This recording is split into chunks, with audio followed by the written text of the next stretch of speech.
Welcome, ladies and gentlemen, to this second episode of At Home with 2c3pod. My name is Mitchell, along with my co-host, Dylan. and we are here to discuss what we've viewed at home in the last week, since last week, and whether we've viewed the ones that we thought we were going to view or were hoping to view. Absolutely. We're basically going to rattle off a few mini reviews of things that we've experienced over the week, whether it's a movie, a TV show, or a game, or whatever. Yes. Primarily movies, though, because that's what we're all about here at 2c3pod, Two's Company, Three's a Podcast. 100%, and kicking it straight off, man. Yep. I got to watch one that I said I was going to try and watch last week, and I finally got the chance to watch Parasite. Ah, you did. I did. So, digital rental?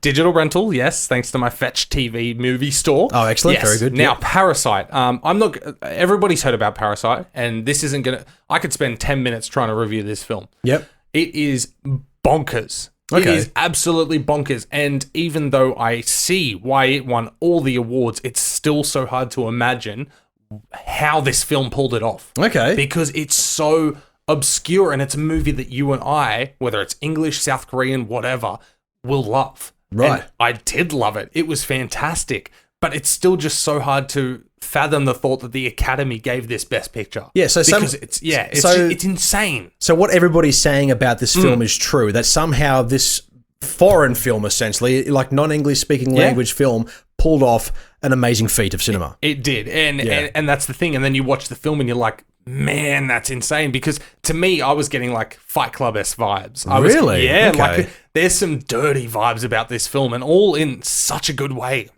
as well. Yep. So, yeah, no, Parasite, if you see it on digital rental, or it's still at some local theaters around at the moment, get out and have a squiz at it. I mean, even if you can't handle foreign films or you're not used to them, just the story behind it all, the camera, the editing, the way it's all pieced together. You're reading subtitles, aren't you? It's so... you have to. You have Are they to. yellow or white? They're white. Okay. Yeah, exactly. Not your typical SBS late night subtitles. But no, if you get the chance to see Parasite, or if you already have, you already know what I'm talking about. But this film is absolutely phenomenal, mind-blowing, once in a decade type film. Yep. It really is. But the story as well, and the rags to riches to rags to tragedy to... Oh, it's just...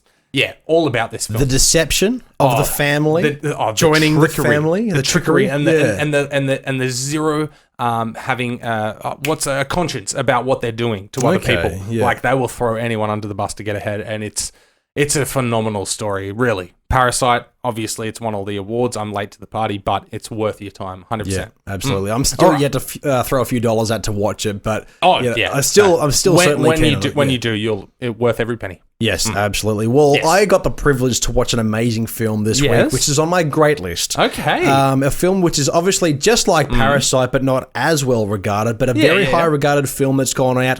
Netflix produced. I didn't think this was produced by Netflix, but it is. Okay. Marriage Story. Yes. Starring Adam Driver and Scarlett Johansson, amongst Laura Dern and Ray Liotta. Academy Award winner. Ray Liotta's in Ray this too? Liotta is in this film, and I was off guard. Yes. Yeah. And then he shows up, and he's a real hard-boiled lawyer. Of course and he is. And he plays it so fucking well. Of course he is. That's classic Ray Liotta. Yeah, so Marriage Story, written and directed by people who must have witnessed or experienced a horrible divorce, because films like this aren't made by those who just observe. Was it? No, that's right. Yeah, that kind of real story. Yeah. Was it Noah Blom? Noah Blomk? Yeah. I can't remember that. No, I didn't write it down. You're right. You look it up. Anyway, I've written it down here because I really wanted to articulate my thoughts about this. So Marriage Story, as I said, is it's a well-written, well-directed, well-performed film about two people falling out of love while going through an ugly divorce. Yes. This film really punches you right in the chest and rips out your fucking heart. And for anybody who's gone through a divorce, whether you've experienced it externally, like us personally, or whether you've gone through it yourself, this is a film that can be perceived from very many different angles. Like it gives a lot of story to make you back either side. Neither of them are innocent in the reasons for doing so. So the performances given by Adam Driver and ScarJo convey emotionally intense, as most scenes are long, uncut monologues. Yeah. So it's almost as like you're watching a play. I like that. Yeah. I love that a lot. One shots. Yeah, that's right. Like the really, really extended long shots where these people are just screaming dialogue at each other. Yeah. Really natural, really intense, and it feels like you're in the room. The way the film is shot is so well as well. But let's have a look at what I've written down here. I don't think this is going to be very coherent, but we'll have a look. We'll see what happens. All right, so Marriage Story is a well-written, well-directed, and well-performed film about two people falling out of love while going through an ugly divorce.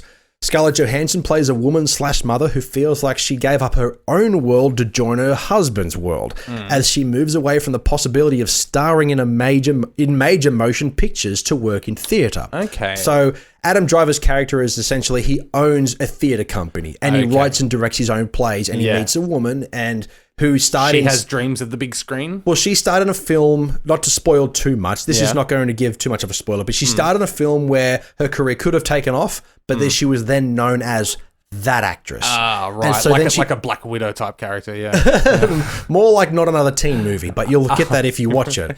Anyway, she moved away from the possibility of starring in major motion pictures to work in theatre, acting for her husband, Adam Driver, who owns the theatre company as well as writes and directs. Yeah. Essentially, their passions for the craft create a rift between them as Adam Driver wishes to stay in New York to work on his production, which is getting the chance to play on Broadway, as where Scarlett Johansson trying to pursue her own career after being married and moves to LA to pursue her own career in acting and directing. However, the connection of parenthood. I was going to say there's kids involved. There's kid involved. The connection of parenthood turns the situation sour as they battle for custody. The external links in the story, as I said, Ray Liotta and Laura Dern are really aggressive lawyers. They play these characters down to a T, and it shows that the two actors in the industry are good friends until they're in the courtroom battling against each other, and it's so intense. And God damn it, Laura Dern is sexy in this film, and so is Ray Liotta. God damn it.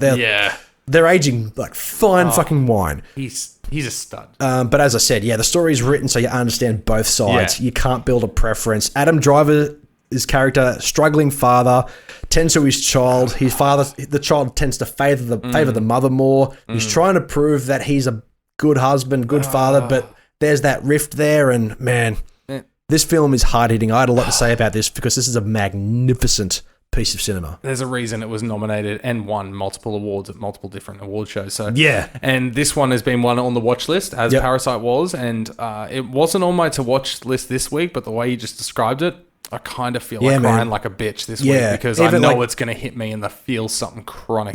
I put the film on and Taylor was next to me sort of on a phone going, you watch a movie or whatever, I'll just be in the background. And she ended up watching this film and was like, holy engrossed fuck. So Marriage Story and Parasite have been our two films for this week for 2c3pod at home with 2c3pod. So leave us a comment down below what you want to watch this week and what's on your watch list moving forward. But Mitchell, what's on your list? Well, I have two. Oh, go for it. Yeah. Okay, cool. Sorry. All right. I'll cover one more. Okay. Yeah. I also got a chance. I'm falling in love with Netflix mini doco series. Okay. Yeah, just saying. And there's one that came out, I think, about a week and a half ago called The Pharmacist. Oh, yeah. I've heard about this. Exactly. Yeah. Incredible story. Takes so many twists and turns. Starts off as like a real crime documentary series, mini series, but then all of a sudden it turns into like a Robin Hood almost trying to take down the big man. Yeah. Basic, simple premise. The pharmacist. Dan is a pharmacist and his son dies of a gunshot wound after a drug deal goes wrong. And these guys are like your typical nuclear family in America, and it's just out of left field. The police do nothing about it, and that he ends up tracking down and finding out who the killer is, and they get prosecuted. And so he solves that crime. That's the first episode. After that, he realizes what's heroin? What kind of drug is that? Meth? No. The opioid. Opioid. The opioid crisis is really starting to boom. And being a pharmacist, he's handing over, I can't remember the name of the fucking opioid, but it was over-the-counter, basically heroin that people were taking. And he noticed this trend and was ahead of it before the DEA, before the FBI and all that. Is this based on a true story? Yeah. Oh, the dude's telling the whole story in that with all the witnesses and stuff. Oh, yeah, no, it's an amazing story and takes down a particular doctor named Cleggett. For some reason, I remember that. But yeah, and it's just this incredible story about taking down a huge pharmaceutical company. And yeah, it's just a riveting fucking story about this guy who had no reason doing it, but became an advocate and the only guy to really notice the opioid crisis. Yeah. Yeah, it's really good. Well, the only person to say anything about it, that's for sure. Oh, well, Big Pharma knew all about it, that's for sure. But yeah, no, so The Pharmacist, if you're into the true crime kind of like, and the story of the little man going against big company and stuff like that and ahead of the curve, definitely check out The Pharmacist. Yeah, on Netflix now. All right, so we want to hit each other with it. What we're going to try and view this week? Yep. Absolutely. All right, I have 3 on my list. Okay. I'll jump on very quickly. The Last Thing He Wanted is coming to Netflix. That's right. Yeah, we reviewed this Anne Hathaway. Yes. Yes, the Trailer Park one. Anne Hathaway, Ben Affleck. Yeah, the last thing he wanted. You gave that a bblighted. I know, but it's coming to Netflix and it's a big budget film, man. I know we've got a busy weekend coming up, but yeah, that's on my to watch list this week, as well as next Monday, Pete Davidson, a Live from New York comedy special comes out. The one he made people try and sign a waiver for to say, don't speak about this. Don't even have an opinion. So I'm curious about that. And also on Stan, I found an old school sitcom that lasted just 2 seasons, I think, 2009 to 2010, called Party Down. Okay. Yeah, it's got Adam Scott, Ken Marino, Martin Starr, and Kristen Bell. Yeah, and there's only 20 episodes. There's only 20 episodes of it on Stan, and I thought, hey, I might watch a couple of them and just see how it goes. Yeah, fair enough. So that's my agenda. What about yourself? Excellent. On my agenda, as I don't have as much time by the sounds of it, I'm usually flat out from the podcast. I'm chucking out 3 things. I might not watch any of them, man. No, that's cool. Well, I'll watch reruns of Scrubs. The one that's piqued my interest recently while scrolling through Netflix, essentially, before I reactivate my Amazon account, which may not be anytime soon, but will be. When it happens, it happens. There's a film on Netflix with a very interesting poster called Paranoid. So, Paranoid. Wow. No, it's called Polaroid. Polaroid. Way to fuck that up, That's exactly what I said. Yes, Polaroid. Anyway, a teen discovers a vintage Polaroid camera which develops into a darker tale when she finds that whoever takes their photo dies with it soon afterwards. Oh, that's fucking sick. Yeah. So like it looks like a fairly cheesy kind of low-budget horror flick. Yeah. You know, so I hope it's not totally bad, but it seems quite interesting. Yeah. I don't recognize any of the actors, but Polaroid sounds interesting, so that's definitely on my radar this week. Absolutely. I kind of wish I had one of those cameras. But anyway, thank you, ladies and gentlemen, for tuning in. We are 2's Company 3's Podcast. Where can they find us on social media? Facebook, Instagram, and Twitter at 2c3pod, of course. You can also find us on Facebook, Are you Podbean, kidding? Spotify, Apple Podcasts, and YouTube. Big As summer you know, blowout. because you're watching it right now. Yes. But thank you very much. We have a merch store over at tpublic.com. You can become a patron to the podcast, and make sure to check out that podcast where Dylan just said, of course. Yep. Also, hit us up with an email, 2's Company 3's podcast at gmail.com. Absolutely. We've got 4 videos every week, 4 podcasts. 2 podcasts every week. This dude is every Wednesday. I'm so tired. I've been up for so long.